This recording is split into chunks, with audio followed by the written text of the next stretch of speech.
Hi, I'm Lou with another episode of My Car Story, and today we're at Carlisle events at the Ford National. I'm with Tim. Tim, what's your last name? Orick.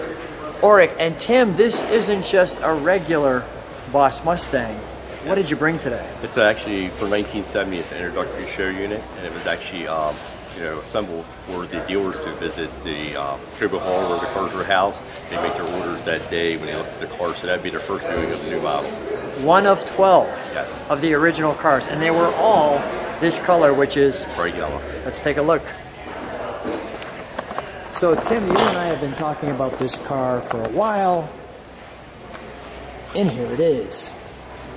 So share with me as we walk around this car some of the things that make it different, and one of the nice things is we actually have another Boss right next to it that we could use as an example. Some of the things that make it different as being the show introductory car. So number one, I see that it's a member of the Boss registry, sharing its uniqueness. Now most of what we see is on the side and on the back. The fronts are pretty much the same, correct? Yes. And we have the shaker hood, which is a wonderful option. I want to just meditate on that for just one more second. Let me just enjoy.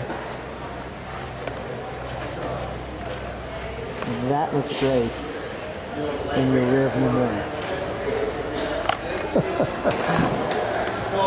Now, this car is just a show car, correct? Yes. So this is really not a driven car. Actually, I've got about 1,800 miles on it. I drive it on sporadically, really nice weather days. So every now and then you kind of get in the mood to drive it. Yes. Got it. All right. I've got the Boss 302. We've got our sport mirror.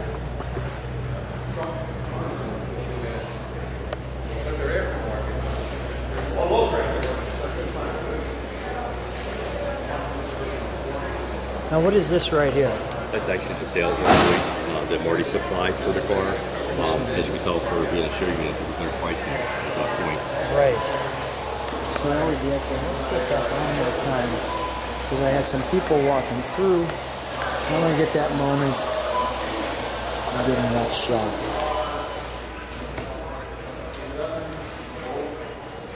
Oh, that's gorgeous. Now share with me the stripe.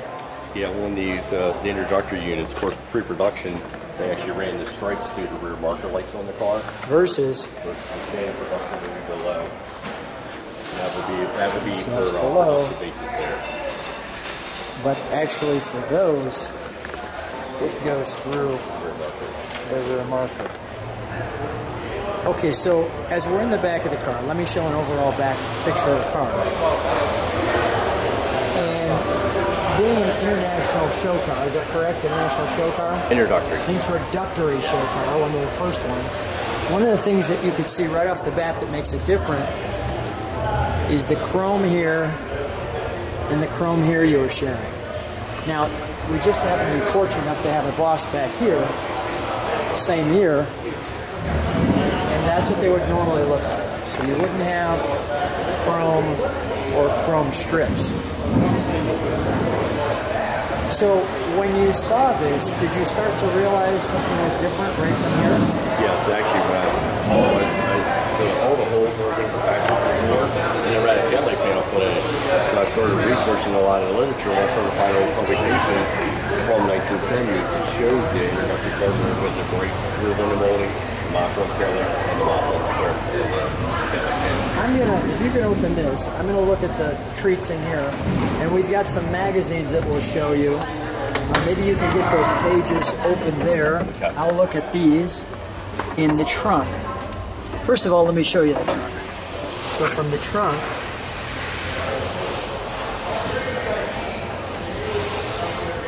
the spare tire.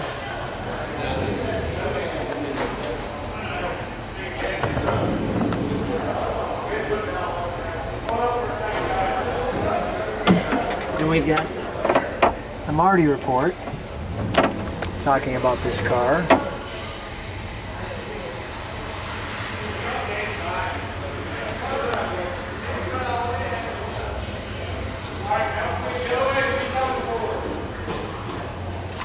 And then we have the bill sheet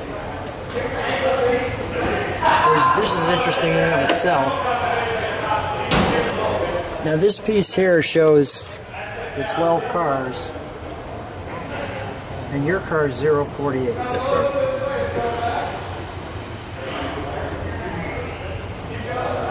They were all bright yellow. And one fact of that too that is nice. Say that again? One of the nice facts of that, you can tell the cars they had the produced and the sold date, and then you can see 48 actually stayed in their motor pool in Dearborn, so it wasn't sold till in like 74, and then the other one was the PR car. There's two of them they kept around for a while. So this was actually Ford's car. Yeah. And you saw in the front we had no prices on that one. But this is actually this car. And I believe that was El Piemonte Ford there on North Avenue back in that time frame. And this was kind of before Morty reports. Yeah, that was amateur.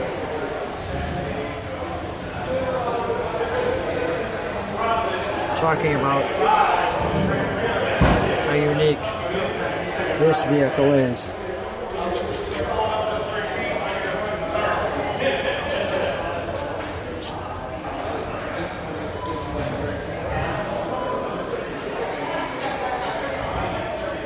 All right, let's take a look over at some of the magazines.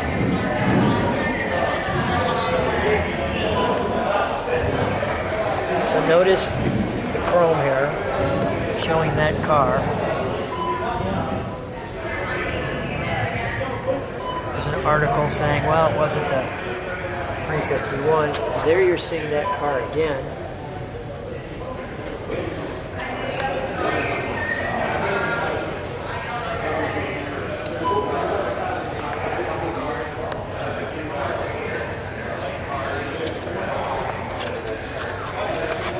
This is in the fabulous Mustang Old Gold Series.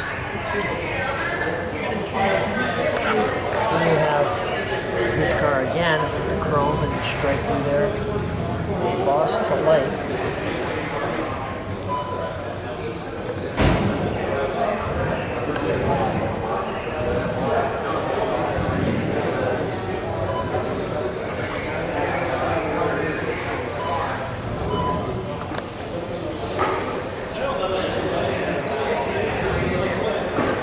Pause and read those articles.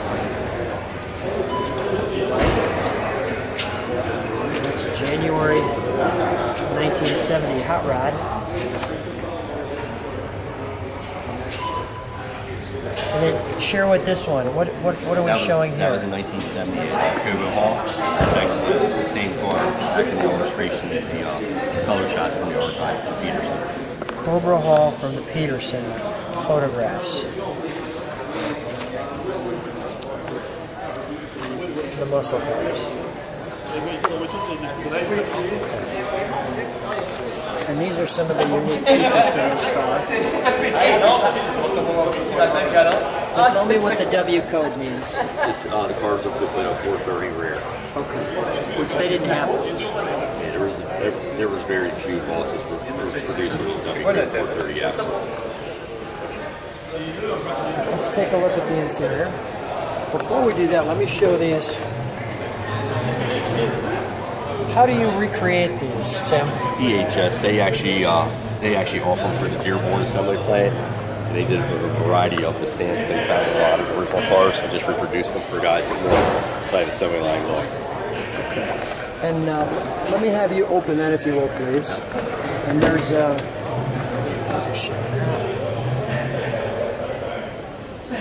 okay, we'll open that door all the way.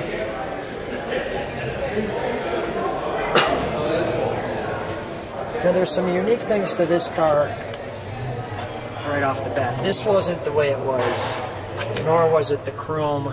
Yeah, it has the deluxe interior, so it has chrome seatbelts with standard interior. It also has convenience group, which gave you a park brake minder. I'm going to show that in a second. Let me just pull right here. People see that. Let me show this. And then we'll go right to that piece you're talking about right now, which is this right there. Yep. One's a seatbelt minder, the other one's the park brake to let you know the emergency brake was on, and also to remind you to put your seatbelt on the car. Now that didn't come with the car. Yeah, the oil pressure gauge added for safety. And yeah. tilt too. Now, okay, so now usually you wouldn't have a Mustang with a tilt, so let's show that how that works.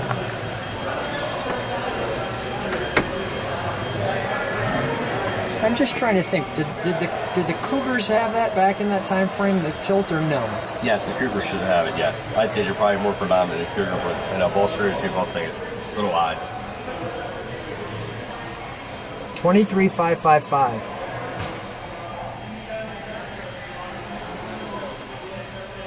I always appreciated that separate section. Now that's unique too, this light. Yeah, it's a map light. That's part of the convenience group, which is an oddity for Mustang, especially in a performance car.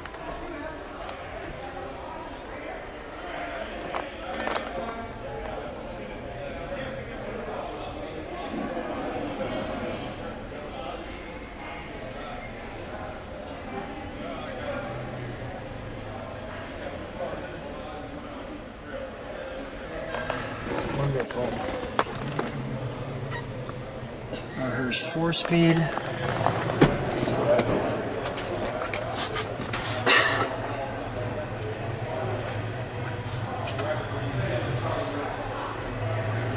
Okay, let's open the hood, shall we? Shut this door up. Sure. Always enjoy the shaker.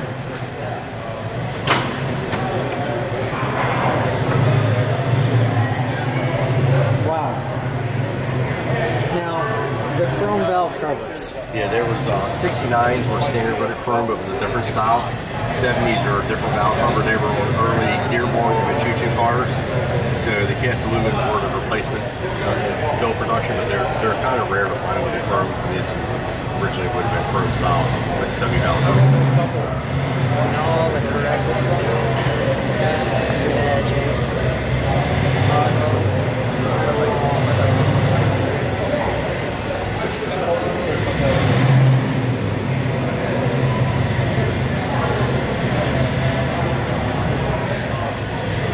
I'm seeing a teal, looks like a smog filter.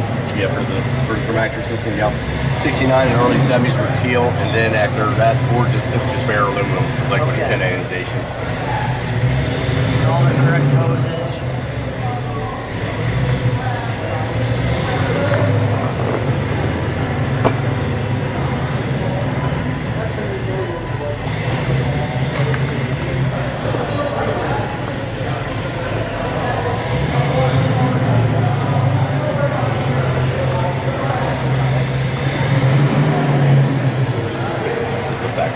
Factory standard production over since That's your oil cooler?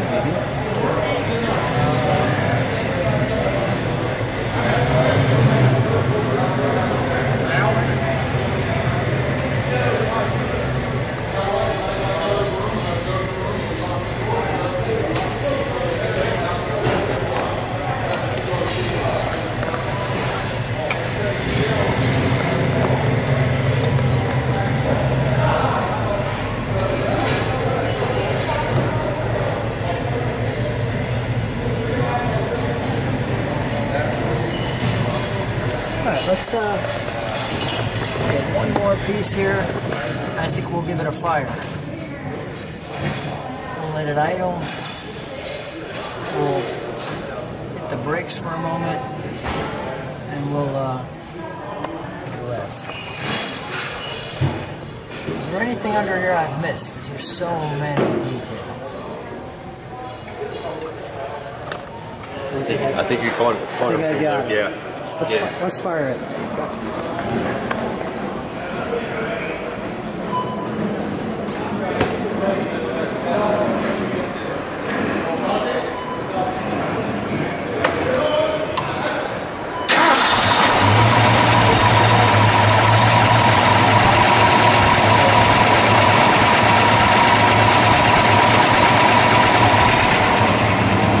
So smooth, Tim.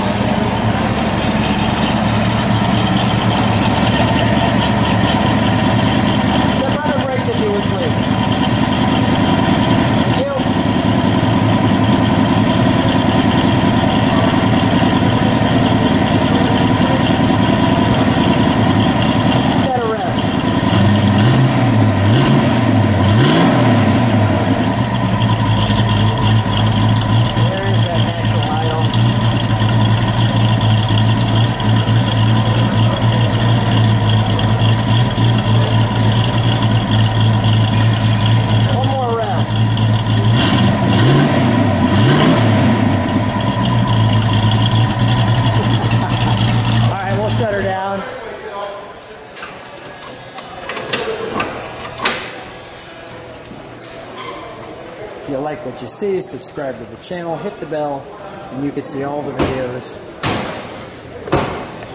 Tim, we've been talking about this car for a while. Such a treat to actually see it and be able to present it to the channel. How many videos of this car are on YouTube?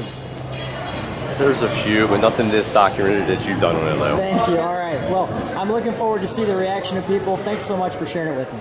Thank you, though.